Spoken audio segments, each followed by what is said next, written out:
Macherla assembly నియోజకవర్గంలోని Palvai gate polling కేంద్రంలో YCP నాయకుడు ఎమ్మెల్యే పిన్నెల్లి రామకృష్ణారెడ్డి ఈవీఎంను నేలకేసి కొట్టడంపై కేంద్ర ఎన్నికల సంఘం సీరియస్ అయింది. ఈ వ్యవహారంలో అతడిని వెంటనే అరెస్ట్ చేయాలంటూ రాష్ట్ర ఉన్నతాధికారులకు కేంద్ర ఎన్నికల సంఘం స్పష్టమైన ఆదేశాలు జారీ చేసింది.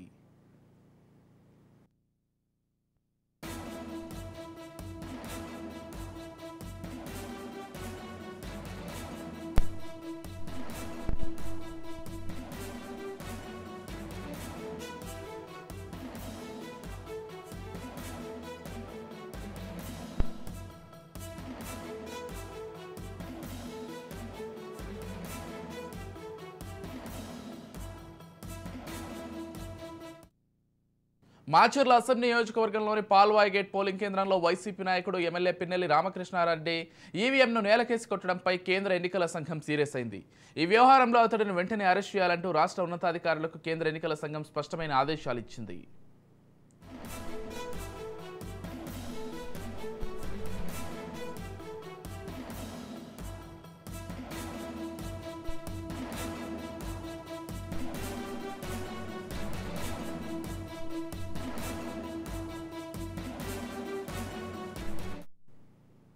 దీంతో భయపడిన పిన్నెల్లి రామకృష్ణారెడ్డితో పాటు ఆయన సోదరుడు అజ్ఞాతంలోకి వెళ్లిపోయారు. మరోవైపు ఇటీవల ఎన్నికల ప్రచారంలో భాగంగా వైసీపీ అధినేత సీఎం వైఎస్ జగన్ మాచర్ల నియోజకవర్గ ప్రజలకు పిన్నెల్లి రామకృష్ణారెడ్డిని మంచివాడు, సౌమ్యుడు అంటూ పరిచయం చేయడంతో పాటు ఆయన్ని అఖండ మెజార్టీతో గెలిపించాలంటూ ప్రజలకు సూచించారు.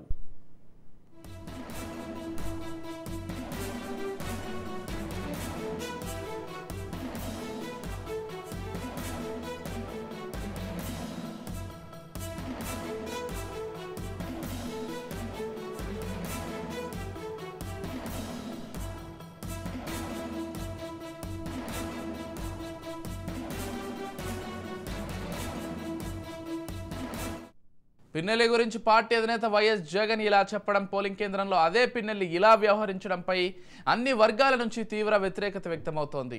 అంతేకాదు, పోలింగ్ కేంద్రంలో పిన్నెల్లి రామకృష్ణారెడ్డి ఎలా వ్యవహరించారో అందరూ చూశారు. అలాగే పోలింగ్ కేంద్రంలో పిన్నెల్లి వ్యవహారాన్ని అడ్డుకునేందుకు వెళ్లిన టీడీపీ శ్రేణులపై వైసీపీ వాళ్ళు తన మాటలతో ఎలా ఎదురు దాడి చేశారన్నది కూడా ఈ వీడియోలో స్పష్టంగా కనిపిస్తోంది.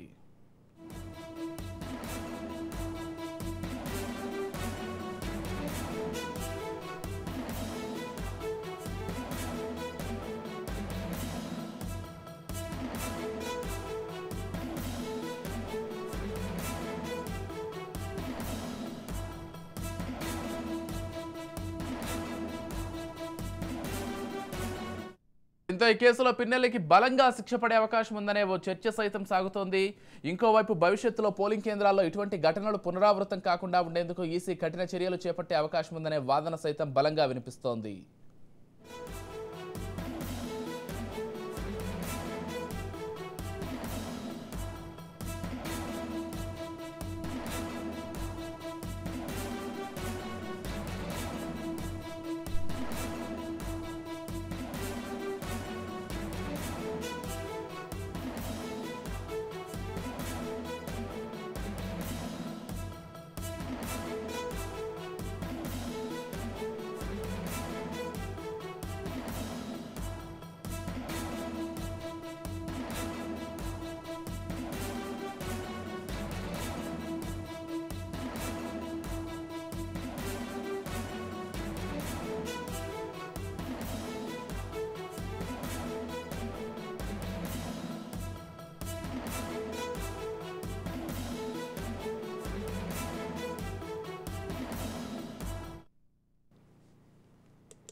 మాచర్ల అసెంబ్లీ నియోజకవర్గంలోని పాల్వాయి గేట్ పోలింగ్ కేంద్రంలో వైసీపీ నాయకుడు ఎమ్మెల్యే పిన్నెల్లి రామకృష్ణారెడ్డి ఈవీఎంను నేలకేసి కొట్టడంపై కేంద్ర ఎన్నికల సంఘం సీరియస్ అయింది.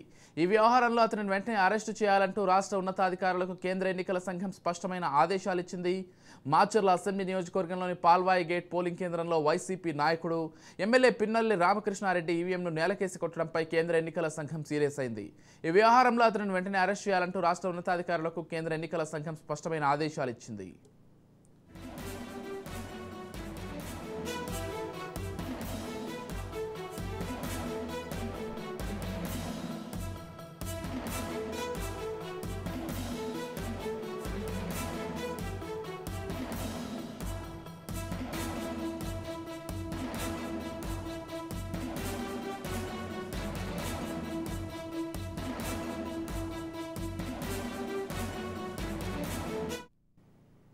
దీంతో భయపడిన పిన్నెల్లి రామకృష్ణారెడ్డితో పాటు ఆయన సోదరుడు అజ్ఞాతంలోకి వెళ్లిపోయారు. మరోవైపు ఇటీవల ఎన్నికల ప్రచారంలో భాగంగా వైసీపీ అధినేత సీఎం వైఎస్ జగన్ మాచర్ల నియోజకవర్గ ప్రజలకు పిన్నెల్లి రామకృష్ణారెడ్డి మంచివాడు, సౌమ్యుడు అంటూ పరిచయం చేయడంతో ఆయన్ని అఖండ మెజార్టీతో గెలిపించడంటూ ప్రజలకు సూచించారు.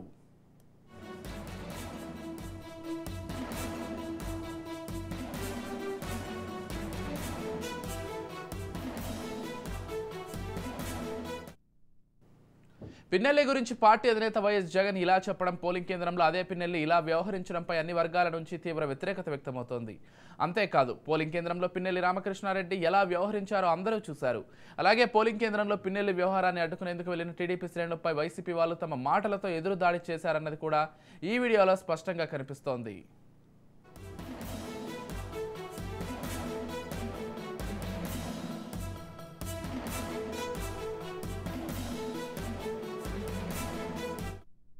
దీంతో ఈ కేసులో పిన్నెల్లికి బలంగా శిక్ష పడే అవకాశం ఉందనే ఓ చర్చ సైతం సాగుతోంది. ఇంకోవైపు భవిష్యత్తులో పోలింగ్ కేంద్రాల్లో ఇటువంటి ఘటనలు పునరావృతం కాకుండా ఉండేందుకు ఈసీ కఠిన చర్యలు చేపట్టే అవకాశం ఉందనే వాదన సైతం బలంగా వినిపిస్తోంది.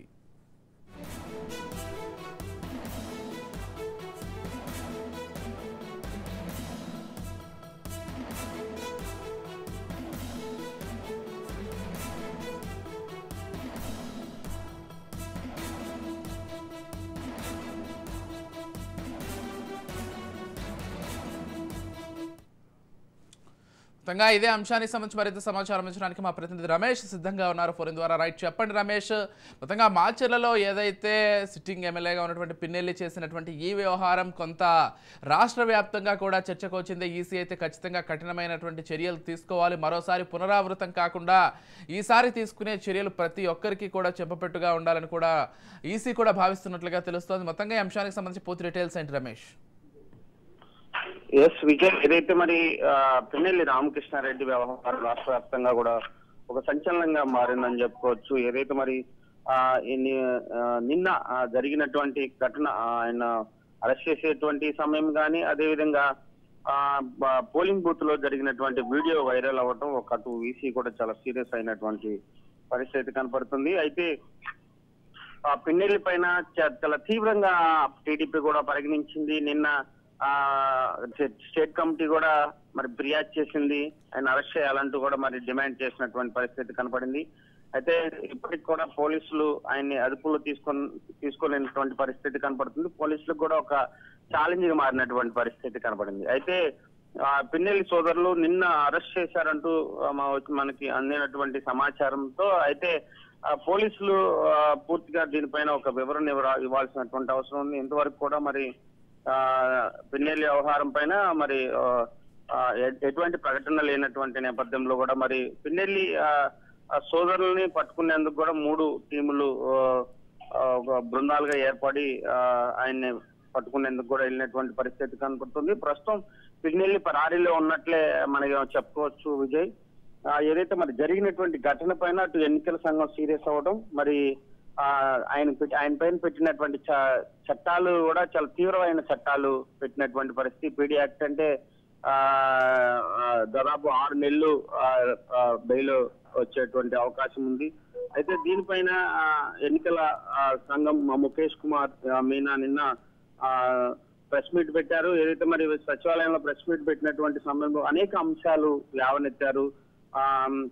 పిన్నెల్లికి 10 సెక్షన్ల కింద కేసు నమోదు చేశాము, ఎక్కడా కూడా ఉపేక్షించేది లేదు. ఖచ్చితంగా ఏదైతే మరి సాక్షాత్తు ఆ వీడియోలో కనిపిస్తున్నటువంటి పిన్నెల్లి పైన చర్యలు తీసుకోమని ఇప్పటికే అటు డీజీపీకి ఆదేశాలు అయితే జారీ చేశారు. ఖచ్చితంగా ఆయన్ని అరెస్ట్ చేస్తారు. మరి ఏదైతే 10 సెక్షన్ల కింద కేసు నమోదు చేసినటువంటి నేపథ్యంలో దానిపైన కూడా ఆయన అరెస్ట్ చేసేటువంటి అవకాశం అయితే ఖచ్చితంగా కనపడుతున్నారు. అదే ఇక పోలీసులకి పల్నాడు ఎస్పీ మల్లికా ఖార్గేకి ఒక ఆదేశాలు అయితే డీజీపీ చేశారు. ఎందుకంటే ఆయన ఖచ్చితంగా ఆయన్ని ప్రత్యేక టీం ని ఏర్పాటు చేసి ఆయన్ని పట్టుకునేందుకు కూడా ముమ్మరంగా గాలింపులు జరుగుతున్నాయి. అయితే నిన్న తప్పించుకొని వెళ్ళాడంటూ పోలీసులు చెప్తున్నారు. నిన్న డ్రైవర్ ని అటు కార్ ను కూడా అదుపులో తీసుకున్నటువంటి నేపథ్యంలో మరి ఎప్పటి లోపు పట్టుకుంటారు? ఎందుకంటే కేంద్ర ఎన్నికల సంఘం కూడా దీనిపైన చాలా సీరియస్ గా ఉన్నటువంటి నేపథ్యంలో అటు పోలీసులు ముమ్మరంగా గాలింపులు అయితే జరుగుతా ఉన్నాయి. అయితే ఏది ఏమైనా విజయ్ జరిగినటువంటి సంఘటన ఈవీఎం పగలగొట్టినటువంటి వీడియో, అదేవిధంగా అక్కడ ఉన్నటువంటి స్థానికుల్ని పైన దాడి చేయడం, ఇవన్నీ అంటే రమేష్ ఇదే అంశానికి సంబంధించి మరో బ్రేకింగ్ న్యూస్ అంతోంది. అంటే ఆ కేంద్రంలో, పోలింగ్ కేంద్రంలో ఎవరైతే సిబ్బంది ఉన్నారో వారిపైన కూడా సస్పెన్షన్ వేటు వేసినట్లుగా ఈసీ ఇప్పుడే బ్రేకింగ్ న్యూస్ అంతోంది. మరోవైపు నిన్న పిన్నెల్లి రామకృష్ణారెడ్డిని తెలంగాణలోని ఇస్నాపూర్లో అరెస్ట్ చేసినట్లుగా కూడా కొన్ని కథనాలు వచ్చాయి. వీటికి సంబంధించి ఎలాంటి క్లారిటీ ఉంది రమేష్? ఖచ్చితంగా. అంటే విజయ్, నిన్న మా మీడియా కొన్ని క్వశ్చన్స్ వేసింది, ముఖేష్ మీనాకి కొన్ని క్వశ్చన్స్ వేసింది.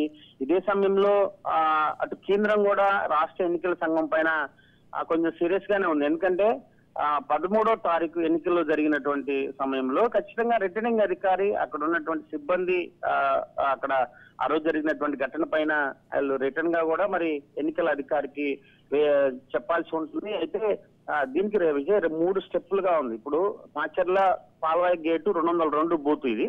ఆ బూత్ లో జరిగినటువంటి ఘటన వెంటనే రిటర్నింగ్ అధికారి అక్కడ ఉన్నటువంటి ఆర్డీఓకి సమాచారం ఇవ్వాలి, అక్కడ ఉన్నటువంటి ఆర్డీఓ జిల్లా కలెక్టర్ కి సమాచారం ఇవ్వాలి, ఆ కలెక్టర్ ఎన్నికల అధికారికి ఫిర్యాదు చేయాల్సింది. 3 స్టెప్పులు మారాల్సినటువంటి అవసరం ఉంది.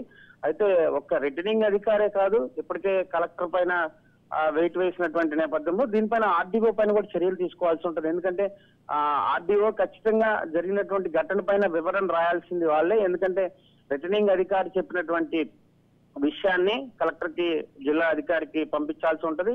అయితే ఖచ్చితంగా చర్యలు తీసుకున్నారు అంటే అది ఆశ్చర్యపడాల్సిన పని లేదు. ఎందుకంటే ఖచ్చితంగా తీసుకోవాల్సి ఉంటుంది. ఎందుకంటే సాక్షాత్తు ఒక ప్రజాప్రతినిధి ఆ విధంగా ఈవీఎం ని మరి పబ్లిక్ ఎన్నికల కూడా అమల్లో ఉన్నటువంటి సమయంలో చూస్తుండగా ఈ సీసీ ఫుటేజ్ లో, వీడియోలో చూసినటువంటి వీడియో మరి ఎన్నికల అధికారులు కనీసం కూడా ప్రశ్నించినటువంటి సందర్భాలు అక్కడ మనకి వీడియోలో ఎక్కడ కూడా కనపడినటువంటి సందర్భాలు లేవు.